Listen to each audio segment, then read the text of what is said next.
Jangan ngantuk ya. Ngantuk, kemeringat, campur.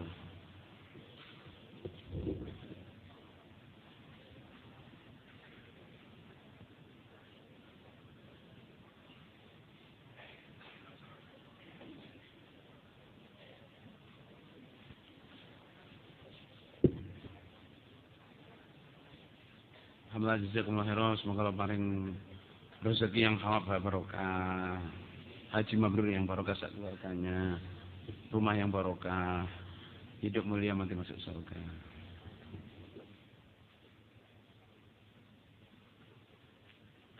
Sampun siap nggih niki nggih? Hah?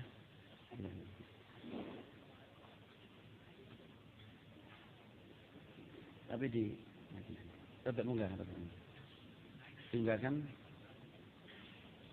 Nanti ini gini, ditepakan munggah. Lah, cos. Bisa kalau heran.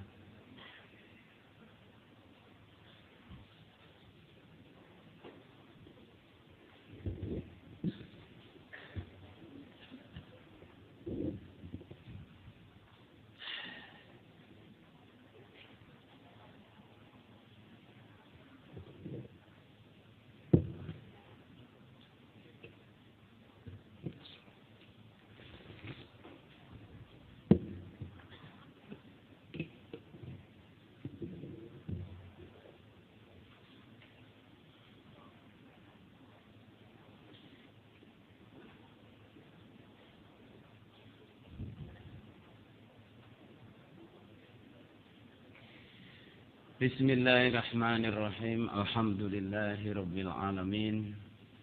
Asyhadu an la ilaha illallah, asyhadu anna Muhammadan abduhu wa rasuluhu sallallahu alaihi wasallam wa ala alihi wa ashabihi amma ba'da. Saudara jamaah, saya ingin meneruskan tentang doa. Nggih. Ini supaya kita, jadi saya nasihat ini kalau boleh saya, ini kan salah satu nasihat saya ini adalah nasihat kehidupan. Oke? Nasihat kehidupan. Salah satu poin saya itu adalah supaya kita bisa mensikapi hidup. Kita ini orang jamaah sudah banyak ilmu Quran hadisnya, banyak ilmu dalalahnya, banyak hidayatul irsyadnya, tapi kadang-kadang untuk praktek sehari-hari kita ini masih perlu banyak mangkulan, perlu banyak penjelasan. Saya doakan kita semua bisa mempraktekkan Quran hadis dalam kehidupan kita sehari-hari. Semoga Allah paring ya, sehingga kita bisa masuk surga sama dari neraka. Ibu-ibu yang di luar dengar nggak itu? Kepireng nggih? Semoga Allah paring barokah ibu-ibu. Saudara, masalah doa ya. Ini tadi saya bicara tentang segala sesuatu sertai dengan doa. Itu masalah doa ini ditulis ya. Jadikanlah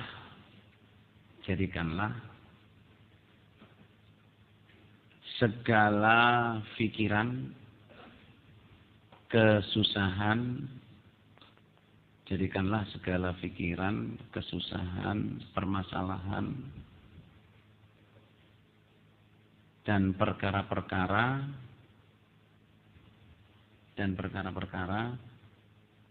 menjadi doa-doa yang baik. Menjadi doa-doa yang baik. Titik. Saya ulangi lagi. Jadikanlah segala pikiran, kesusahan, permasalahan, perkara-perkara menjadi doa-doa yang baik. Menjadi doa-doa yang baik. Bawahnya ditulis, jangan menjadikan segala permasalahan, jangan menjadikan segala permasalahan atau kesusahan atau perkara-perkara untuk menjadi beban pikiran. Untuk menjadi beban pikiran. Sehingga menjadi stres. Stres, depresi, berat.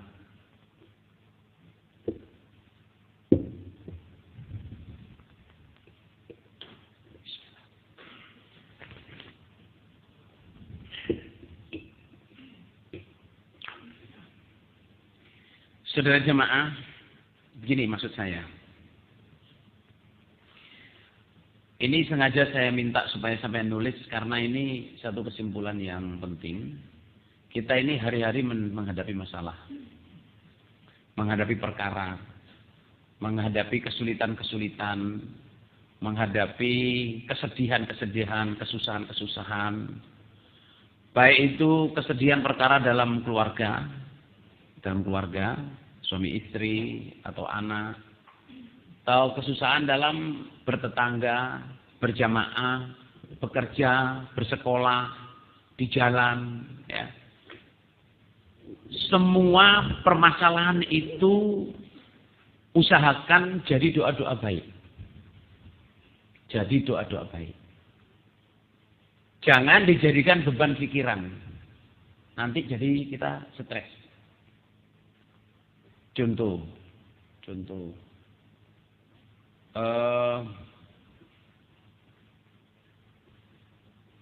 cuciannya banyak. Ini saya pribadi ya. Saya ceritakan yang simpel aja. Cuciannya banyak, ya. Terus mendung terus, hujan terus. Itu saudara jamaah. Jangan marah-marah terus bagaimana beli dryer lah, dryer itu alat pengering. Kita bawa ke laundry Saudara, kesusahan kesedihan kita jadiin doa. Dan kalau doa, tahun lalu sudah saya mangkulkan dari ibu saya, kalau doa to the point. Contoh jemur baju, ini yang saya kerjakan. Alhamdulillah di jamaah ya. Di Australia saya nggak punya pembantu. Anak saya 7, jadi saya ini ya cuci baju, ya nyapu, ya masak, ya jemur baju, ya ngepel, ya amal soleh istri, ya. Wajib,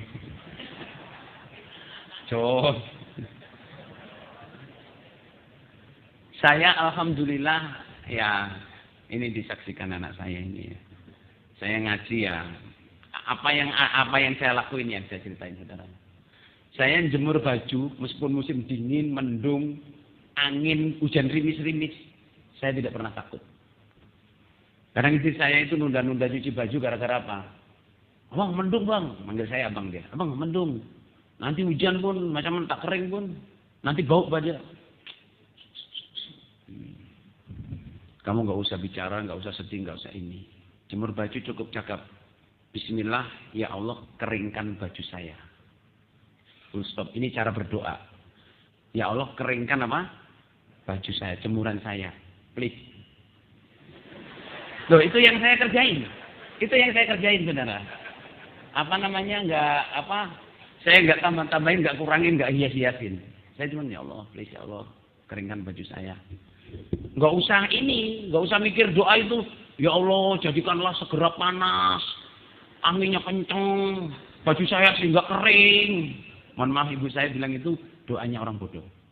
Ngapain pengen baju kering aja doain panas? Kalau kepanasan gimana? Gimana Pak Gubernur? Ya Allah, jadikanlah hujannya hilang. Kalau hujannya hilang terus kita kekeringan bagaimana? Poin kita itu adalah ya Allah, jadikanlah keringkanlah baju jemuran saya ini. Itu alhamdulillah. Hampir salah jamaah 99,99% kering. Biar hujan, biar apa itu kering. Tahu-tahu Allah paling nyila, panas, terus diambil kering. Salahnya itu cuma apa? Satu, kita nggak segera ngambil. Sudah kering nggak segera diambil. Udah kok lho.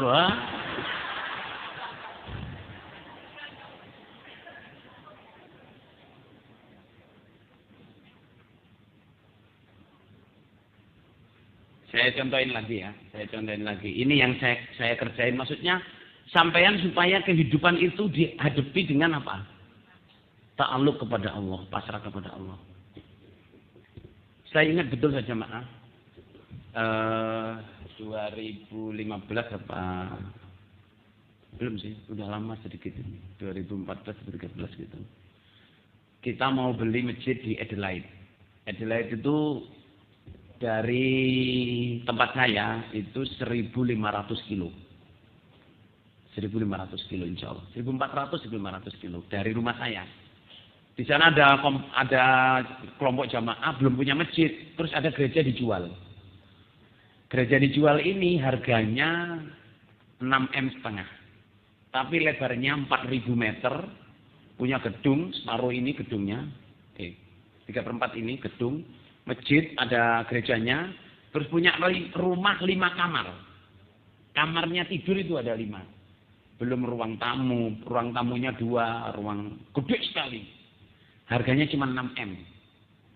Itu sejamaah murah. Kalau di Indonesia itu. Cak Aziz imam ini sukanya setengah mati dengan itu. Beliau bilang gini. Nek golek masjid itu kayak Adelaide ngono lho. Gede apik murah. Nggih niki rezeki cak, nggih jajal kalau hero imam kalau samikna. Tapi golek ngoten niku malih nggih. Masalah adalah. Itu kita mau pergi ke sana itu ada gereja dijual. Terus kita satu tim desa itu saya Om Tomo, imam desa saya Om Tomo, saya wakil desa. Pak Basuki, Saifuddin, orang dari Singapura, beberapa orang, Yogi, KU Sahil, ada Pak Indra, Keming. Saya di SMS-in. Ini summer, musim summer kayak begini nih, musim tanggal Desember gini, Januari. Cak, panasnya 38 derajat. Besok 42 derajat menurut perkiraan. Saya di SMS-in gitu ya cuman. Astagfirullah. Soalnya itu perjalanan nyupir. Saya yang nyupir sendiri sudah 17 jam. Alhamdulillah saya suka nyupir dan bisa nyupir. Saya supirin sendiri berangkat itu. Itu kalau nyupir saudara kalau di tengah gurun, ini melewatin gurun. Itu panasnya bisa sampai 45 sampai 50. Saya mau berangkat itu takut kan, terus saya doa. Bismillahirrahmanirrahim, ya Allah ya Rahman ya Rahim. Berilah selama perjalanan ini sampai pulang dingin. Cuma gitu Pak, saya angkat gini. Berilah perjalanan pulang, perjalanan ini beli gereja ini sampai pulang berilah dingin. Dingin menurut dari 38 sampai di Adelaide itu jadi 7 derajat. Saya jadi 7 derajat ini kebangetan saudara. Saya sendiri nggak kuat kalau 7 derajat. Lah sementara saat mobil ini, kita kan orang mestinya tinggal di Australia itu kan summer, winter itu sudah menjadi habit ya. Kalau summer yang dibawa ya baju-baju summer, baju-baju panas. Celana pendek, kaos pendek, nggak ada yang bawa jaket. Lah yang ditamui orang 6, tamunya 9. Maksudnya jamaahnya baru 6. Pas datang ke situ, 7 derajat saudara itu dingin setengah mati. Sementara orang-orang ini nggak siap selimut, selimutnya udah di packing. Pas dingin, selimutnya cuma ada 6, tamunya 9, saudara.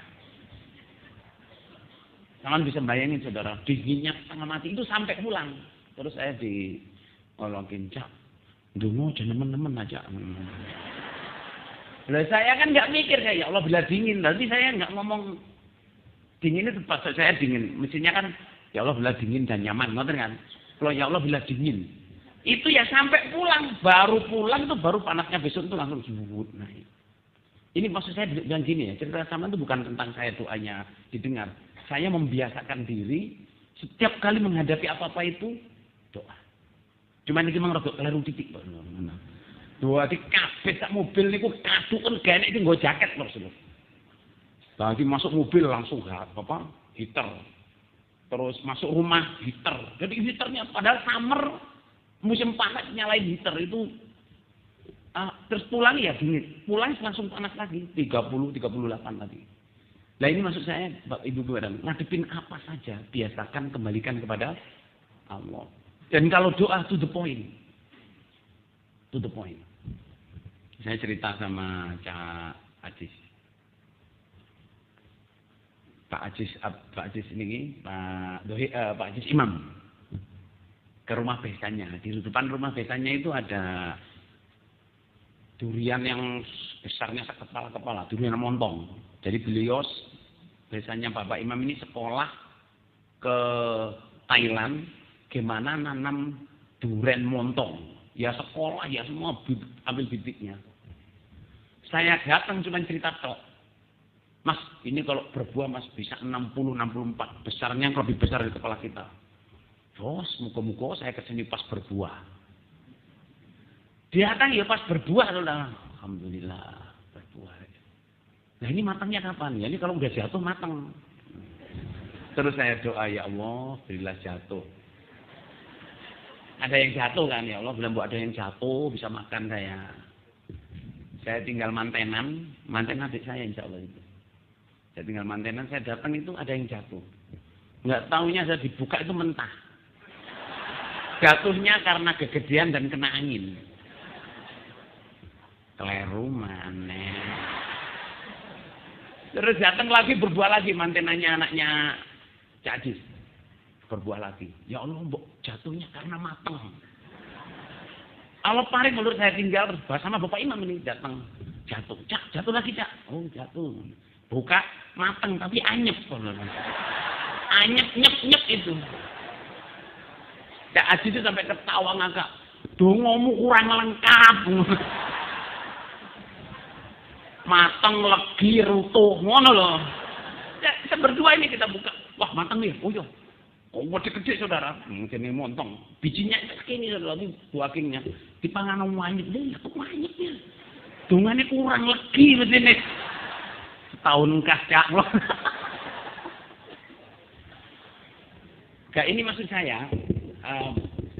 Anything you see, anything, apa saja kita melihat, jadiin doa.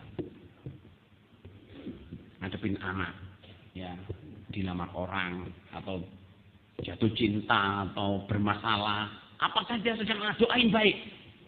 Punya kerjaan, ada masalah, doain baik. Doa pokoknya. Anak nggak mau sekolah, doain baik katanya anak. Sekolah datang ngarit kok lu, mau sekolah nanggone golek jangkrik misalnya. Tahu nggak sekolah golek jangkrik dulu. Pamitnya sekolah tapi golek jangkrik lho. Yes. Ketahuan harus bluron nang kali lho. Seragame kenyut kok lho. Ya well. Saudara jangan doain anak itu jelek. Nah, kamu ini enggak sekolah nanti jadi gelandangan. Jadi gelandangan teman lho. Kamu nak enggak sekolah, masya Allah, mudah-mudahan kamu pinter nak, jadimu banyak, masih gak sekolah, gak apa-apa, penting ngajimu, muka-muka paling pinter. Jadi dibalik semua, nyatanya orang itu kan enggak harus sekolah saja jemaah, untuk punya banyak duit, untuk punya jabatan harus sekolah. Kadang-kadang sekolahnya itu cuma paket A, paket B, paket C, paket-paket kok. Universitasnya ITB, ngono-ngono kerjanya. Padahal apa ijazahnya apa? Ijazah suket, surat keterangan. Termasuk kula niki ijazah suket kok. SD kula mboten sekolah kali tak Lukman niku lho. Jamaah Gading Kediri Kertosono dilarang sekolah tahun 71. Jadi saya nggak sekolah. Mau sekolah SMP itu dibikinkan surat dulu sama guru kepala SD itu, anak ini sudah lulus SD. Ijazahnya menyusul. Saya masuk SMP. Terus ikut ujian baru punya ijazah. Tapi saya sudah naik kelas 2 baru punya ijazah, saudara. Tapi itu gini, poin lagi ya. Bahwa kadang kita itu dapat rezeki itu bukan karena sekolah. Kadang sekolah itu winter prosedur. Tapi ya kerjanya bukan dari sekolah. SH bengkel. Ayo, iya prosedur. Enten toh SH bengkel konco kula dhewe. Di Bandung, sarjana hukum Universitas Airlangga, Surabaya. Top prosedur niku. Tapi kerjanya bengkel bubut. Bengkel bubut mungkin tadi dulu. Lah ya awakmu SH kok bengkel bubut iki piye? Apa jurane gak rumir pian manggil Emir gitu. Gak rumir. Tak lakoni ae. Dipun lakeni mawon. Ngoten nggih.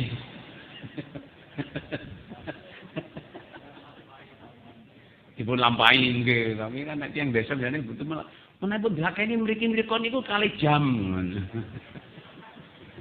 Kok iso?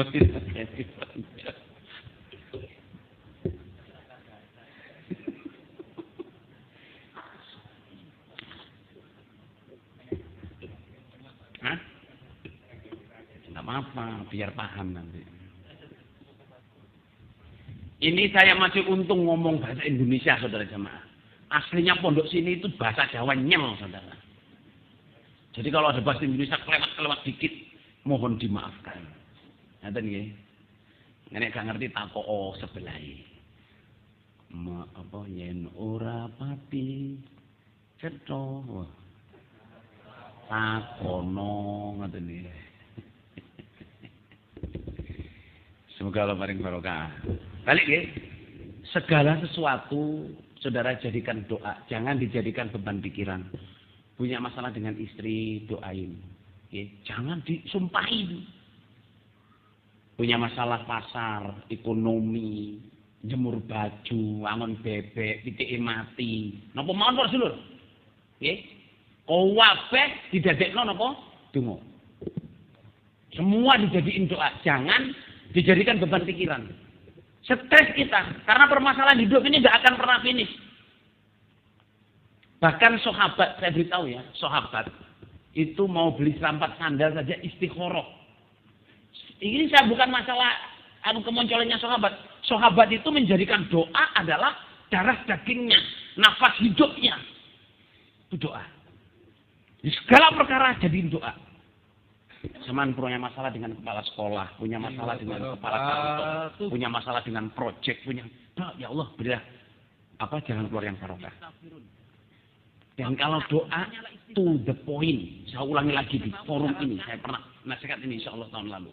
Kalau doa to the point, jangan muter-muter, jangan ngajarin Allah. Saya mangkul dari ibu saya sejamaah. Kalau di sini ibu saya ada punya kawan-kawan di sini yang mondok tahun ngaji tahun 60-an tahun sebelum tahun 60. Ibu saya ngajarin gini.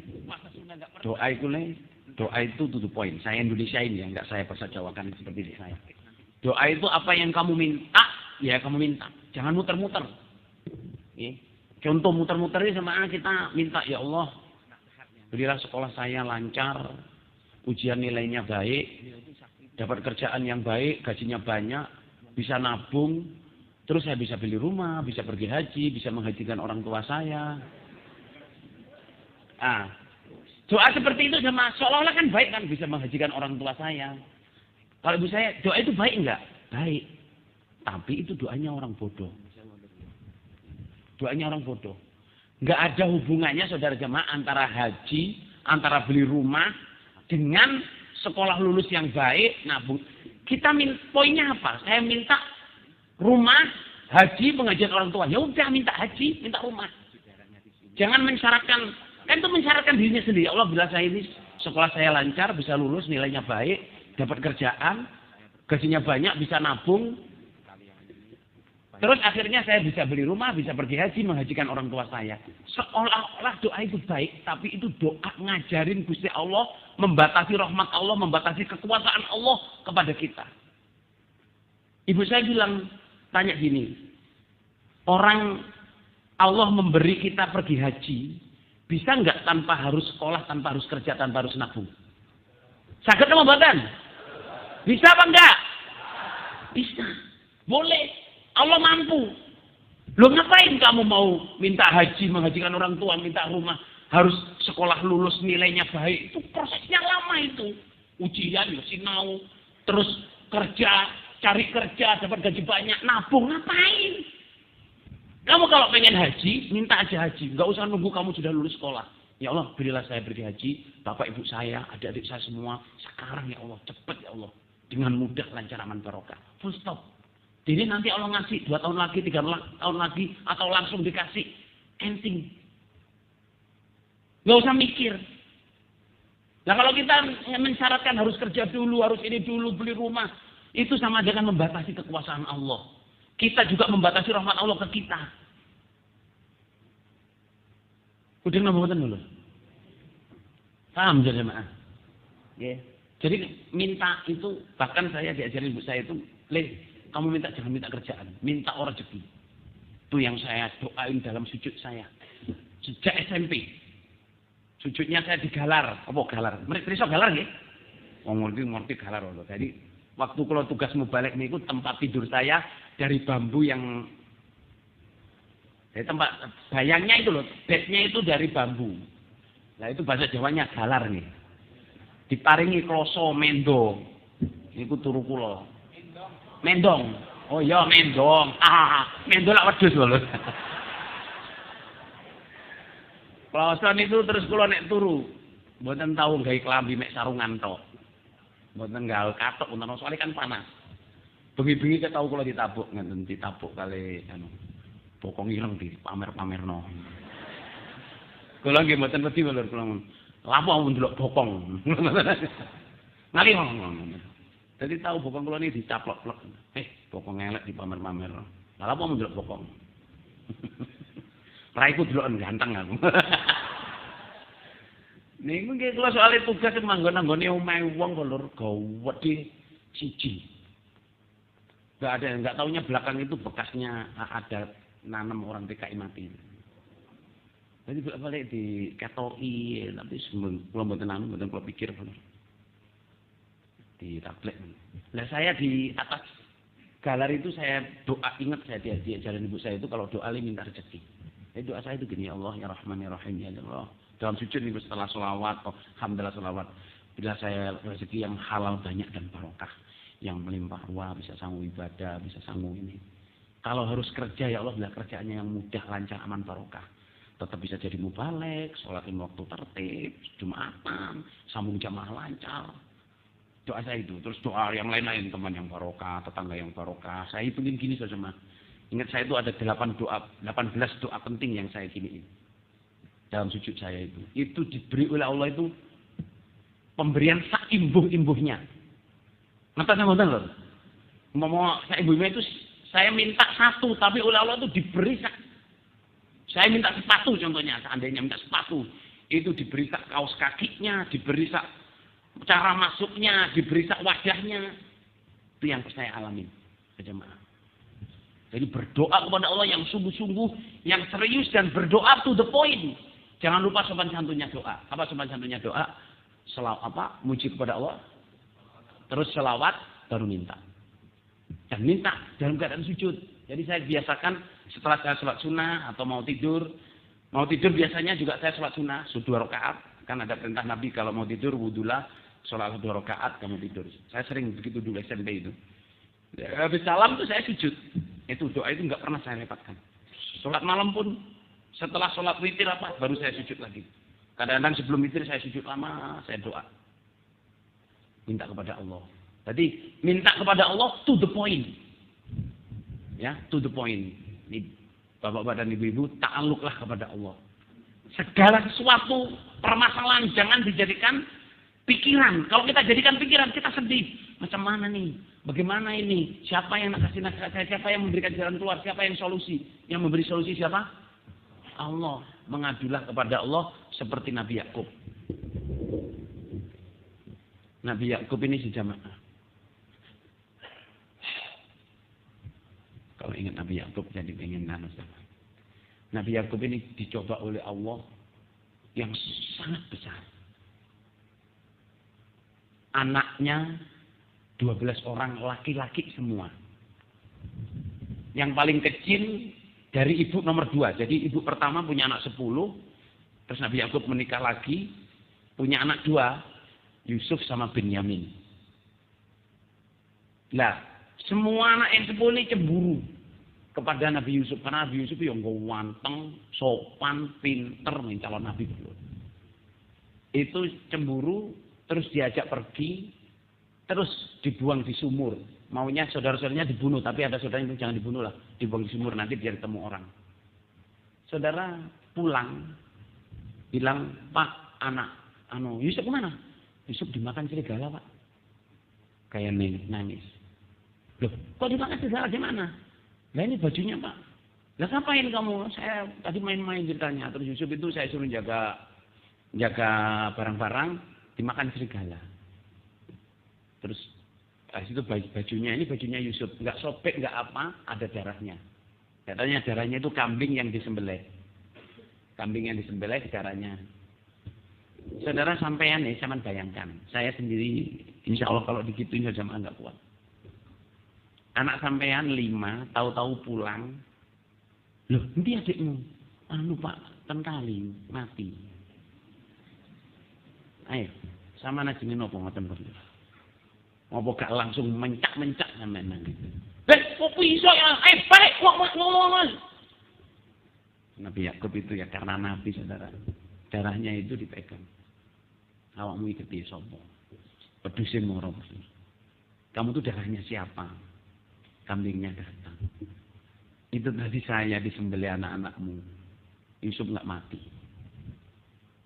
Yusuf tidak mati itu ya darah saya. Akhirnya apa saja mah? Fasobrun jamil. Wallahu musta'anu ala ma tasifun.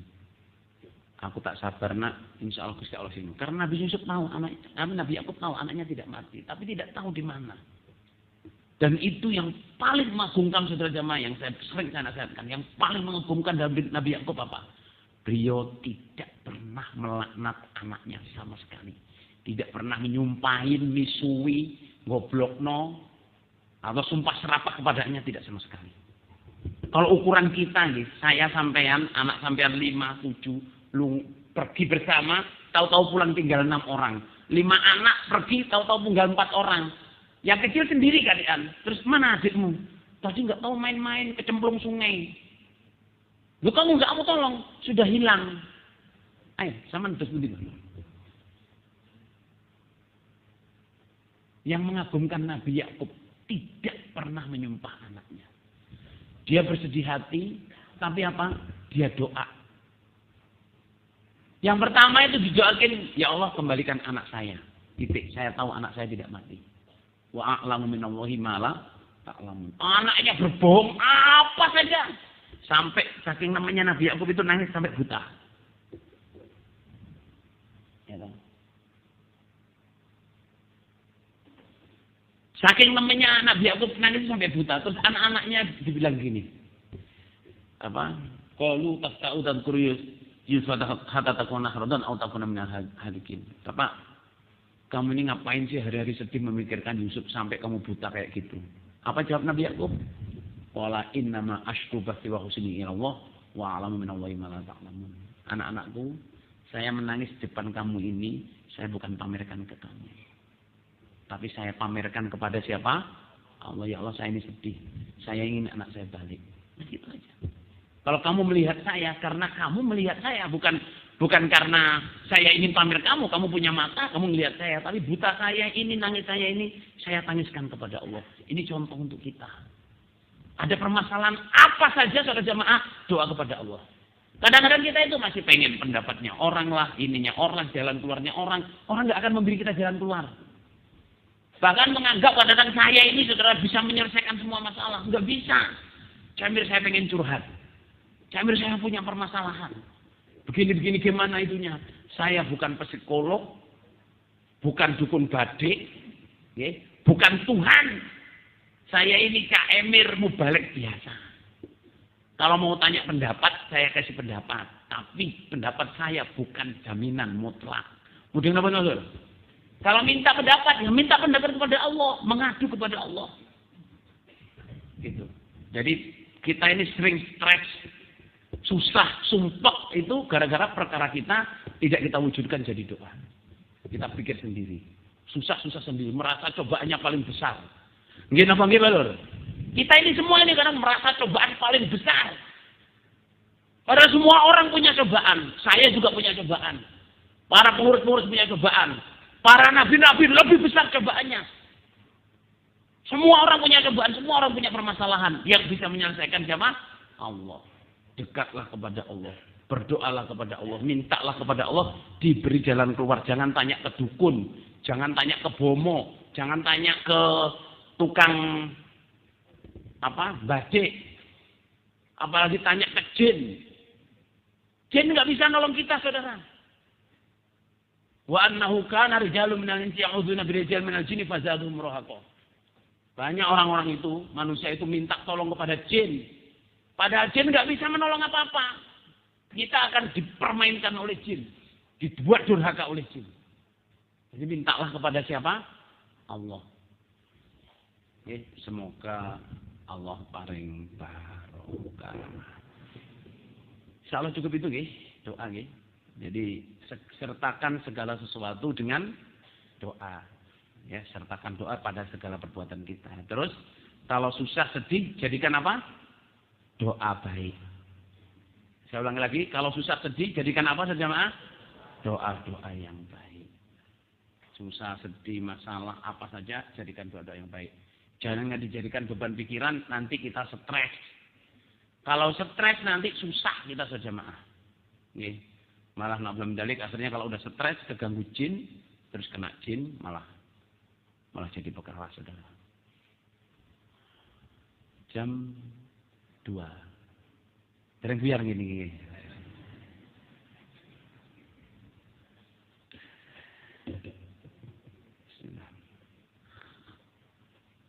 Ya, untuk para panitia dan pengurus di sini ya. Biasanya di mana-mana itu habis asar ada ngaji. Dulu di Gading habis asar ada ngaji. Tapi terus di Manso karena kebanyakan orang. Di sini habis asar yang ngaji. Jadi materinya biasanya mestinya 10 atau 9. Di sini cuma dapat 6. Karena waktunya nggak cukup. Ya tidak apa-apa saya mendengarkan, maksudnya saya ikut aturan di sini. Tapi kalau waktunya itu diperpanjang jemaah, masang terop, masang sound system ini menurut saya loh itu pekerjaan besar. Jadi sayang kalau waktunya istirahatnya terlalu panjang itu sayang. Menurut saya Tapi mboten apa mulur nggih. Insyaallah niki rencanane acaranya itu habis asar itu istirahat sampai isya. Jadi kalau bubar jam 3 berarti sampai isya itu 5 jam. 5 jam domblang. Sing domblong Mbah Lur, sing nganggo bebek yo bebeke diiku, sing nganggo wedhus yo wedhuse diuleno, sing nganggo kebo. Niki insyaallah mriki kathah sing enggak ada wite bebek enggak ada nggih. Oh sing enggak ada. Sapi, kebo, wedhus. Oh kebo mboten enten. Semoga Allah paring barokah. Kenapa-napa, tapi kula pun enten ngaji niki pun lumayan terus lho nggih. Lumayan, sak Kediri niki sing pertama ngaji malah ping pindho nggih mriki, tapi Gus Luk ten ngarep kula diprotes. Pak Luman, bagaimana itu? Cak Emir kok berkali-kali bolak-balik datangnya cuma di Kaliawen. Kediri yang lain kok enggak datang? Kok enggak didatengin? Ya kadang-kadang Kediri yang lain enggak didatengin itu kadang-kadang ya enggak punya tempat. Ya kadang mau didatengin ngaji begini itu udah mikir duluan nanti saya taruh di mana. Kanten nggih. Saya alhamdulillah mriki enggak ada nggon.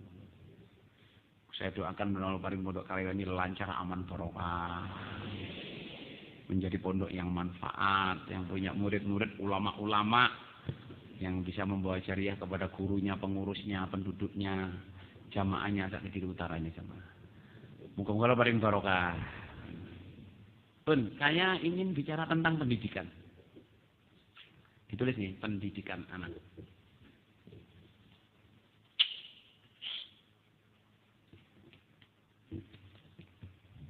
Tadi masalah doa, sekarang masalah pendidikan.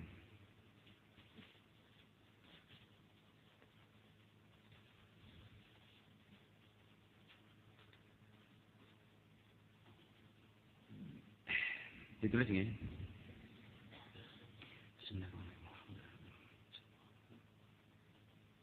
Bismillahirrahmanirrahim. Alhamdulillahirabbil alamin. Asyhadu an la ilaha illallah, asyhadu anna Muhammadar Rasulullah sallallahu alaihi wasallam.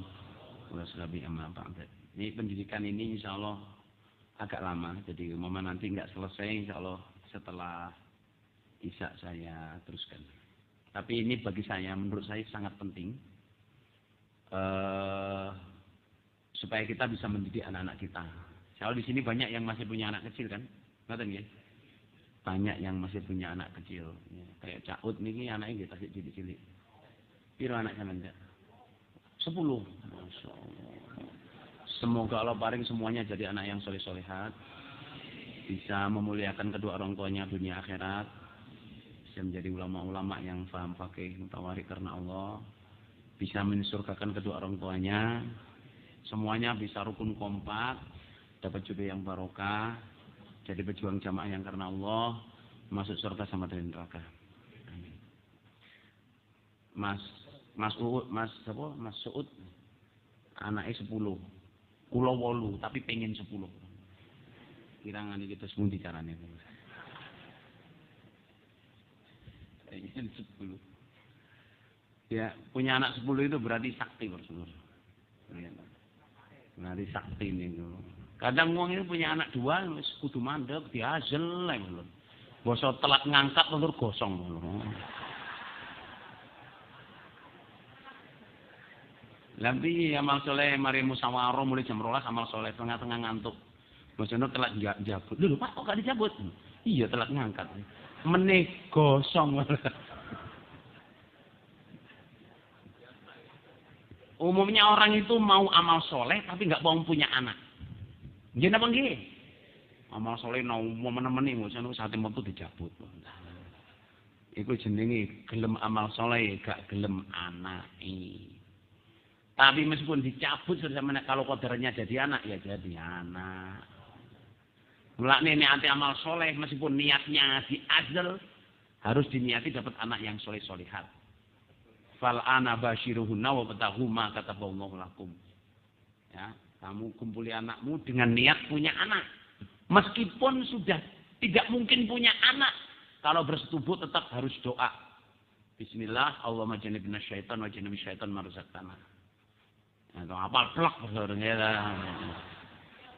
dengan nama Allah, ya Allah jauhkanlah kami dari syaitan dan jauhkanlah anak yang akan muncul nanti dari syaitan. Ini ya, ibu-ibu, bapak-bapak yang bersetubuh, suami istri tidak doa.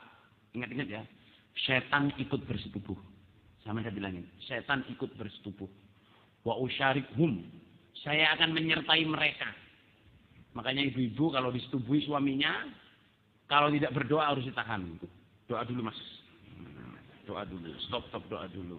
Suwen deh, doa please. Saling kan zaman perempuan disetubuhi setan. Spermanya campur sperma setan. Jin kata jemaah. Anaknya campur. Kalau nggak hafal ibu-ibu ya, bukakan kitab da'wat atau tuliskan tempel di tembok kalau ada. Jadi woco anak-anaknya. Niki dongane napa Bu? Oh niki dongane hati turu ling lah. Anaknya ikroknya sudah ikrok 5 saudara langsung doa Allahumma bismillahi Allahumma. Oh bismillah ada bismillahnya ya. Kok nggak sama dengan doa saya mau tidur. Allahumma bismika amutu. Ini bismillahi Allahumma jannibna syaitan wa jannibi syaitan ma razaqtana. Bagus banget doanya. Maknanya apa Bu? Ini jauhkanlah dari setan. Wah pakai doa itu. Mau senang kan. Doanya mau tidur. Bismillah, Allahumma jannibna syaitan.